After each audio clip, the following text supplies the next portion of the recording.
Imagine a place where sunlight barely penetrates, and the walls don't just separate bodies, but they isolate souls. For the prisoners at ADX Florence, this description is a daily reality. Also known as the Alcatraz of the Rockies, this maximum security prison is impenetrable and shrouded in mystery.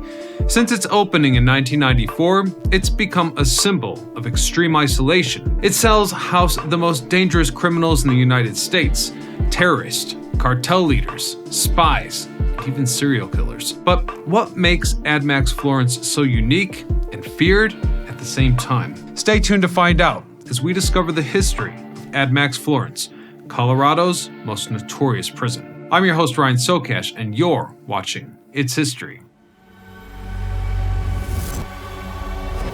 Let's start off with a little historical context by going back to a time when American prisons were little more than rudimentary holding spaces. In the 18th century, prisons primarily served as holding facilities for the accused, waiting trial, or execution.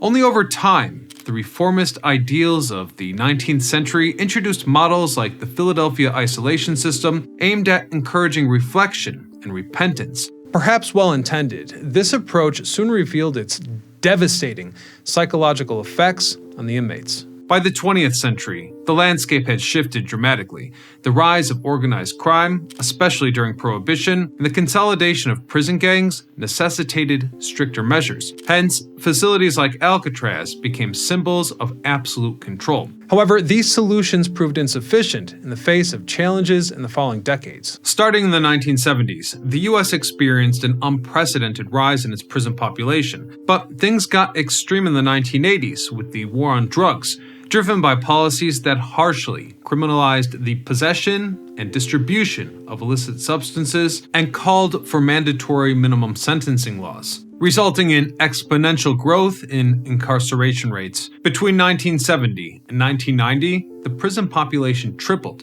increasing from approximately 300,000 to over 1 million inmates. This phenomenon, known as mass incarceration, overwhelmed the prison system, exacerbating overcrowding and resource shortages. The impact of overcrowding extended beyond physical conditions, intensifying internal tensions among inmates and increasing violence. This scenario was not unique to Arizona. In fact, horrific events were unfolding across the country in existing maximum security prisons. One of the most shocking incidences occurred on October the 22nd, 1983, at the Marion Penitentiary in Illinois. On that day, guards Merle Klutz and Robert Hoffman were murdered in separate attacks. The perpetrators, Thomas Silverstein and Clayton Fountain, members of the Aryan Brotherhood gang, managed to bypass security measures and use improvised weapons to carry out their killings.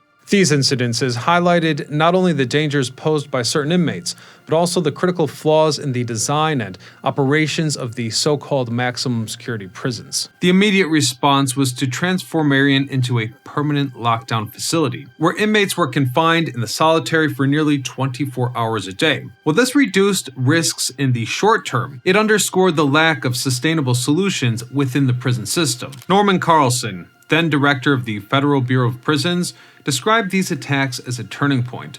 He argued that existing facilities could not manage inmates without fear of consequences, even in highly controlled environments.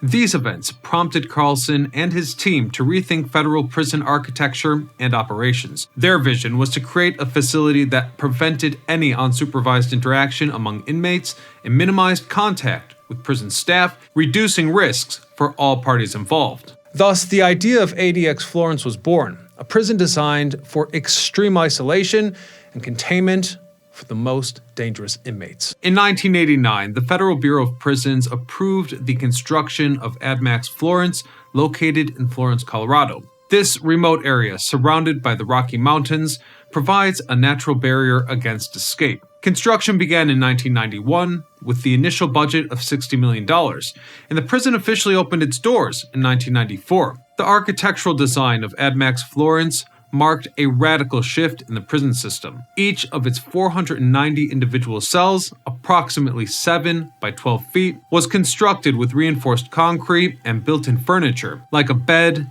desk, a stool, to prevent tampering or self-harm. The solid steel doors featured small food and document delivery openings, minimizing direct contact between inmates and staff. These doors completely block the view of the hallway, reinforcing extreme isolation. Beyond that, the prison's perimeter is secured with multiple layers of protection, including electrified fences, motion sensors, armed watchtowers, and constant patrols. But it doesn't end there. An underground tunnel network allows staff to move without risking contact with inmates. Florence also incorporates advanced acoustic isolation systems.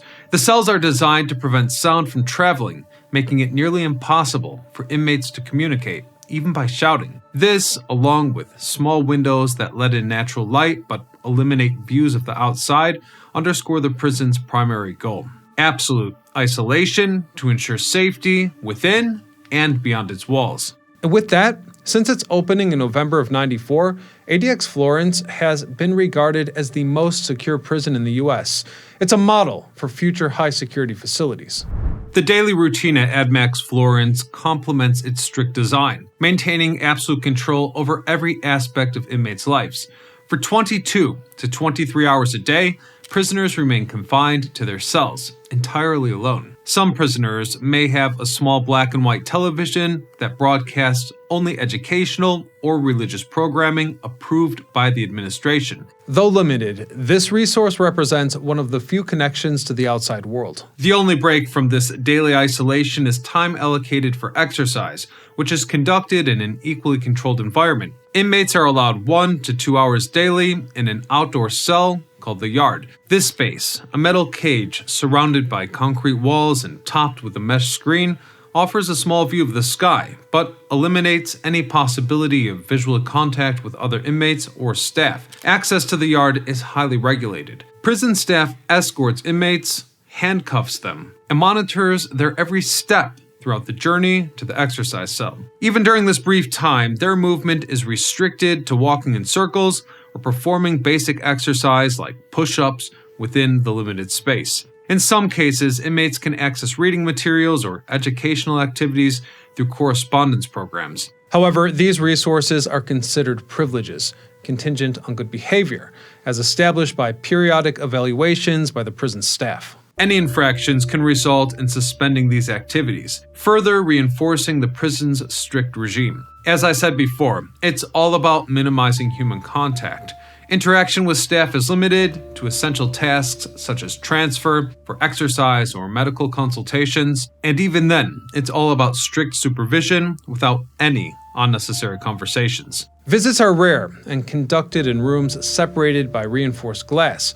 Communication occurs only through phones, and there's absolutely no physical contact. For some inmates under special administrative measures, restrictions are even more severe, limiting visitors and external interactions. This near-total isolation, combined with the inability to see or hear other inmates, has been described as psychologically devastating, immersing prisoners in extreme social isolation. Communication is heavily restricted. Phone calls are limited to 1 per month, lasting a maximum of 15 minutes.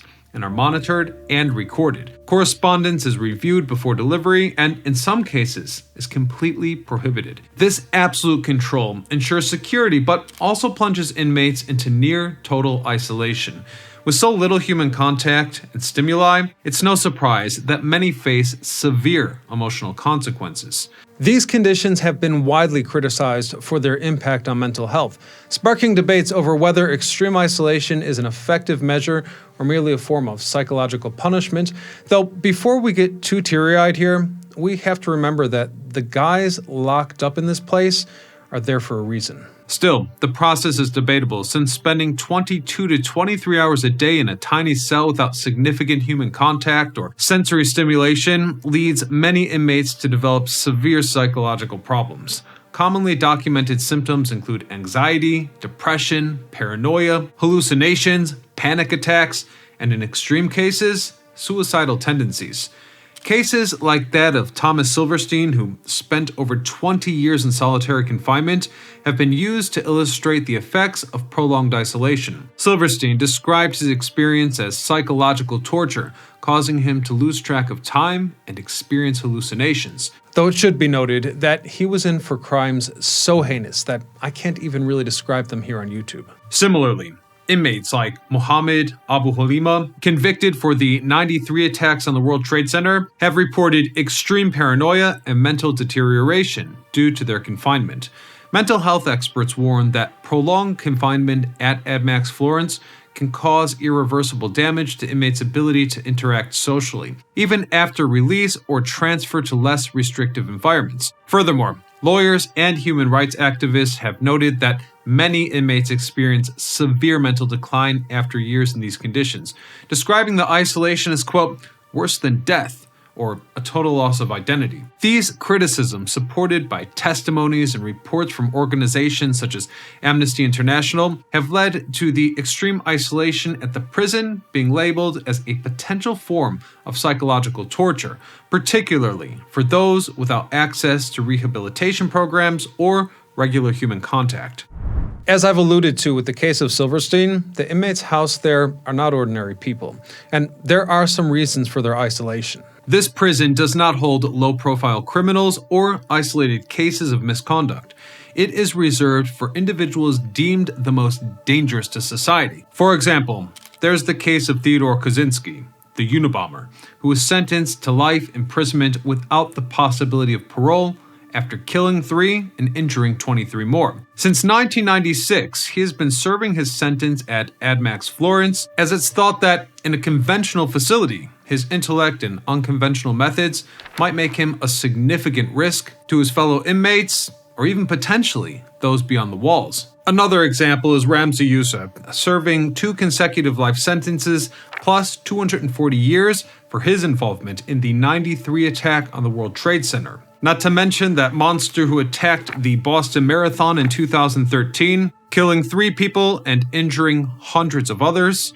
He's currently at ADX Florence while his sentence appeals are being resolved. Are you guys starting to notice a trend here? Moving on is one of the most emblematic cases. El Chapo, who was sentenced to life imprisonment plus 30 years in 2019 for leading a cartel unit, one of the world's most powerful drug trafficking networks. His history of escapes and large-scale criminal operations makes him an iconic case for the prison. Overall, the prison currently houses approximately 332 inmates, so you can only imagine the magnitude of the sentences and crimes represented within those numbers. Each is there for acts that have impacted lives, communities, and even entire nations. With that in mind, ADX Florence is totally forbidden. This is not a place anyone can visit, let alone fully comprehend. Its forbidden nature is not limited to its impenetrable walls or advanced technology. It lies in the absolute inaccessibility and security surrounding every aspect of its operation. Inmates have no meaningful contact with the outside world or each other. Each inmate lives in a carefully designed bubble to eliminate any possibility of interaction. Even visitors, when permitted, must follow strict protocols and face multiple levels of supervision, making human contact virtually non-existent. But what makes it really forbidden is the silence. The prison operates under a veil of discretion, leaving the public with more questions than answers. Information about its internal operations is minimal and carefully controlled by the Federal Bureau of Prisons. This secrecy fuels ADX Florence's mystique, making it an almost mythical place in the collective imagination. Supporters of ADX Florence argue that the system guarantees a level of security unattainable in any other prison. Its design virtually eliminates any possibility of escape and minimizes risks to prison staff. Additionally, it allows for the containment of the most dangerous inmates, those who in other facilities could continue to influence organized crime or pose a threat to others beyond the wall. However, it should also be pointed out that the entire institution is very costly to run. Florence, like any other federal prison, is financed by the U.S. taxpayers and operates with funds from the federal budget. Although exact figures on its annual expenses are unavailable, Supermax prisons require significantly higher investments due to their advanced surveillance technology, strict security measures, and the need for highly trained personnel. For example, at the Colorado State Penitentiary, another Supermax facility, the annual cost per inmate in 1999 was $32,383, nearly double that of a conventional high-security prison. More recently, however, it's been estimated that in federal prisons, the cost of maintaining an inmate in permanent isolation can reach around $60,000 annually, a figure that was much higher than the national average of $31,286 in 2012. So I want you to imagine now with inflation, how much that number might be in the year of 2025. Ultimately, beyond its impenetrable infrastructure, ADX Florence represents a broader dilemma. For some, it's a necessary evil in a world of threats. For others, it's a reminder of the ethical limits we are willing to cross in the name of security and justice. And I guess the question here is this the right approach? And if it's wrong, do two wrongs make a right? Let me know your opinions in the comment section below. And also, if any of you have been locked up in a prison like this, share your story so that we can get a better idea of what goes on behind bars there. Otherwise, I hope you consider supporting us on Patreon, since controversial episodes like this can be hard to monetize on YouTube. Until next time, I'm Ryan Socash, signing off.